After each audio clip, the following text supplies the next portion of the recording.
Pemirsa, Vicky Prasetyo kembali menjalani sidang terkait kasus pencemaran nama baik yang dilaporkan mantan istrinya Angel Elga. Vicky pun datang ke Pengadilan Negeri Jakarta Selatan, didampingi tim kuasa hukum dan sang istri Kalina Oktarani.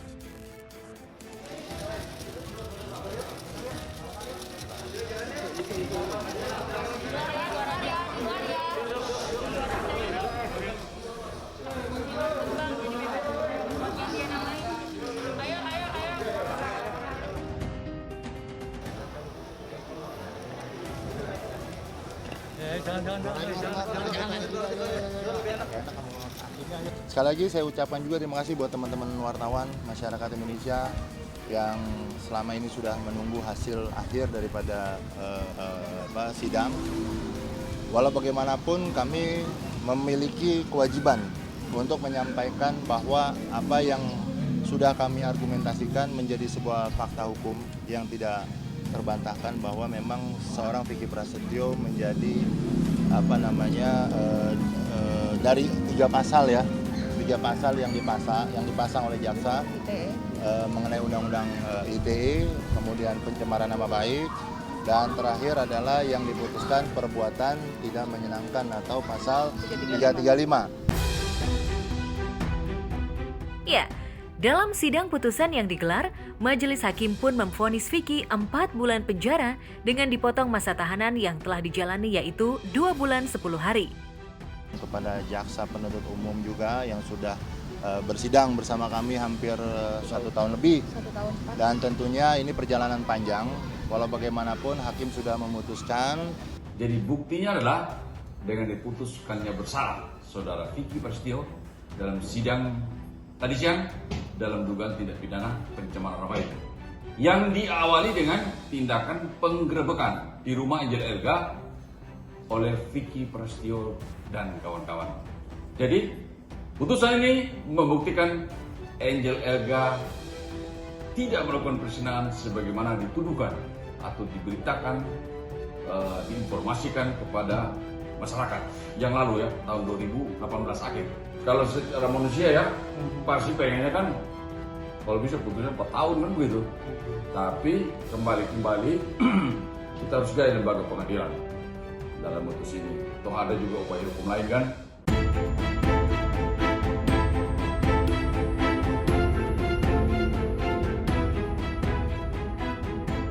Ya, vonis yang dijatuhkan untuk Vicky diketahui lebih ringan dari tuntutan jaksa penuntut umum sebelumnya, yaitu 8 bulan penjara.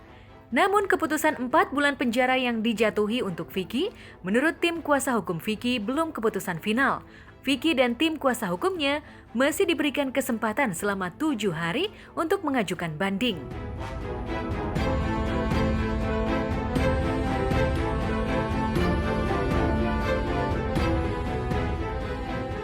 Tentunya ini perjalanan panjang, walau bagaimanapun hakim sudah memutuskan, dan kami tadi ditanyakan apakah akan melakukan upaya hukum lain, apakah akan melakukan banding, dan pikir-pikir.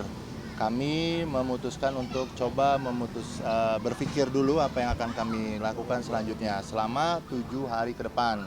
Ya sekarang mau banding itu pasti kita ada argumen atau tentang barang bukti atau tentang keterangan saksi atau tentang mungkin ada kesalahan hakim dalam mutus atau apalah.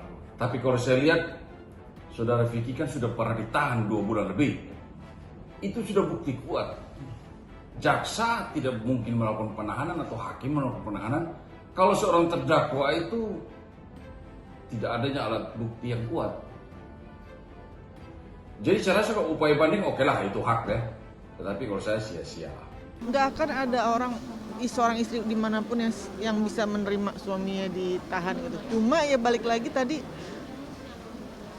Tuhan punya rencana kok di balik semuanya ini gitu. Kayak program hamil saya, kalau misalkan terjadi sesuatu ya intinya balik lagi ya pasti akan ada jalannya kok gitu, insya Allah. Dan kita akan bisa menikmati kebahagiaan setelah semuanya ini.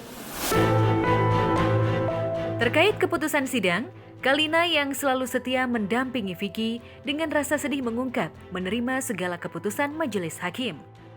Ada rasa kekhawatiran, ada rasa takut sebagai istri gitu kan, apalagi aku merasa aku juga baru kehilangan kehilangan janin aku, Mas Vicky juga, kita sekeluarga juga dalam keadaan duka. Selain itu juga papanya Mas Vicky itu baru meninggal juga. Sekarang harus menghadapi hal seperti ini gitu. Jujur di satu sisi bukan karena aku istrinya Vicky Prasetyo, tapi karena aku merasa bahwa beliau tuh adalah orang yang sangat kayak apa ya, kuat banget lah untuk menghadapi segala macam gitu. Dan seperti aku bilang sebelumnya bahwa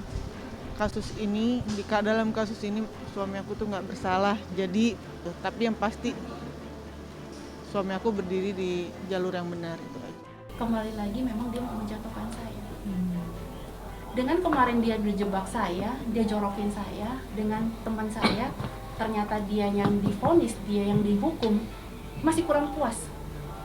Dia mulai lagi dengan cerita yang baru.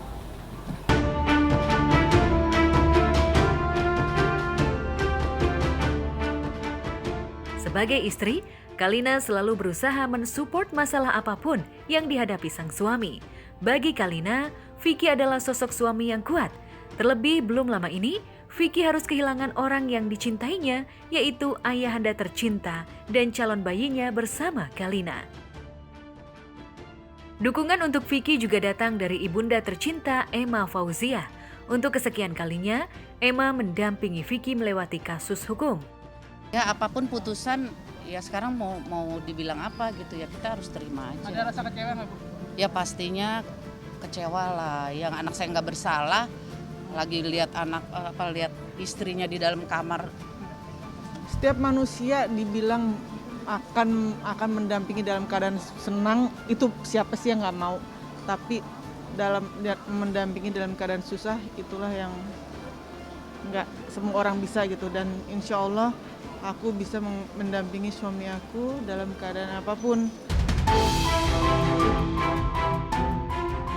Sementara itu, Vicky yang ditemui awak media usai menjalani sidang memilih tak berkomentar apapun terkait keputusan majelis hakim.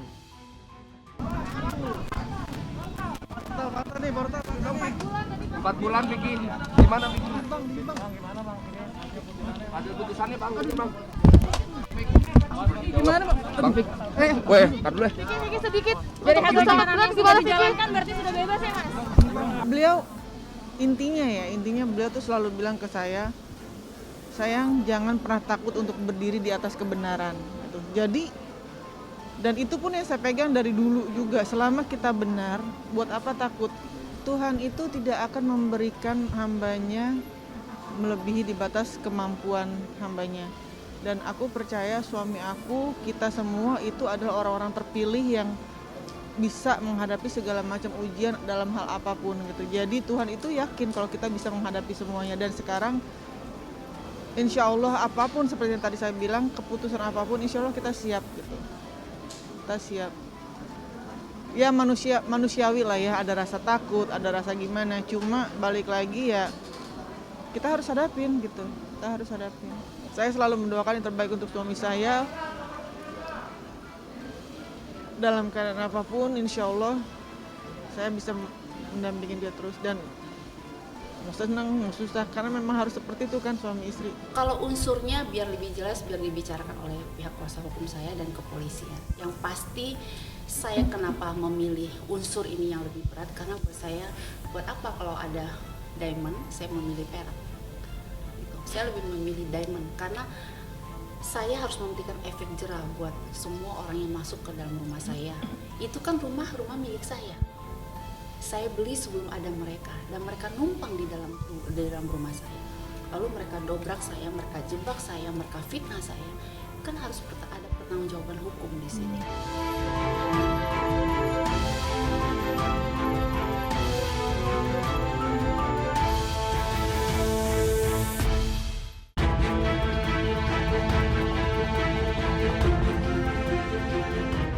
Di lain tempat, sidang perceraian Anggia Novita dan Ferry Irawan kembali digelar.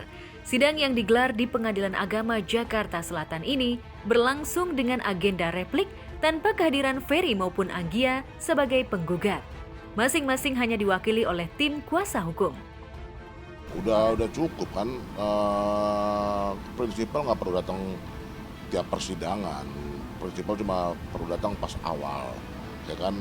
di awal juga Ferry juga sudah menyampaikan surat dokter bahwa dia dalam kondisi sakit, ya kan, dan dokter juga minta supaya dia istirahat. Jadi kedatangan dia pun juga sebenarnya nggak diperlukan lagi gitu. Ya, tadi sudah selesai sidang hari ini dengan agenda kita menyampaikan replik, yaitu tanggapan atas jawaban dari tergugat Mas Ferry minggu lalu. Replik isinya kita tetap pada tujuan dari gugatan kita, yaitu Mbak Anggi menginginkan perceraian dengan Mas Ferry. Ya, dalam penyampaian replik, Yogi selaku kuasa hukum Anggia mengungkap bahwa Anggia tetap dalam pendiriannya untuk berpisah dengan Ferry.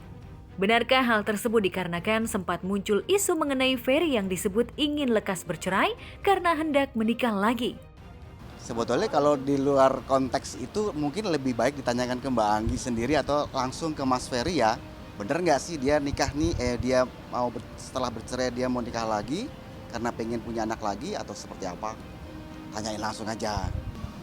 Kalau masalah ingin punya anak ya dan ingin menikah lagi, kalau menurut pandangan saya sebagai laki-laki itu wajar, saya bilang. Ya wajar, karena kenapa? Dia pengen punya keturunan.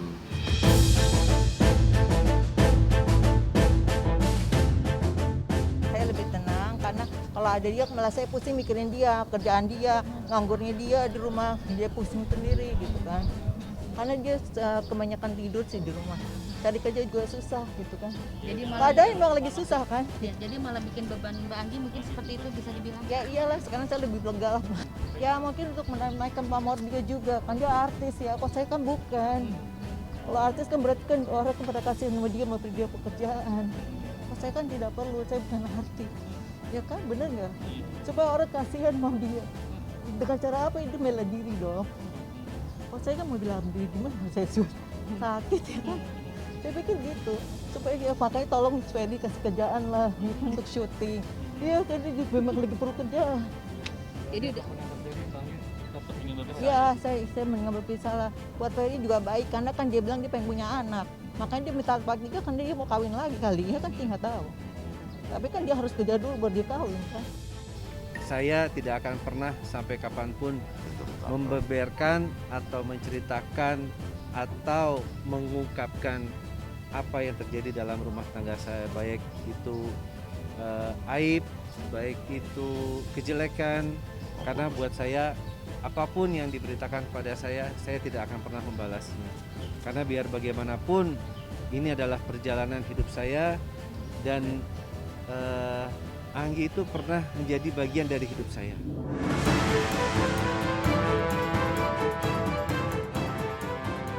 Ya, perihal isu yang muncul terkait keinginan Ferry ingin menikah lagi dan disebut ingin punya keturunan di pernikahan selanjutnya ditanggapi oleh tim kuasa hukum Ferry sebagai hal yang wajar.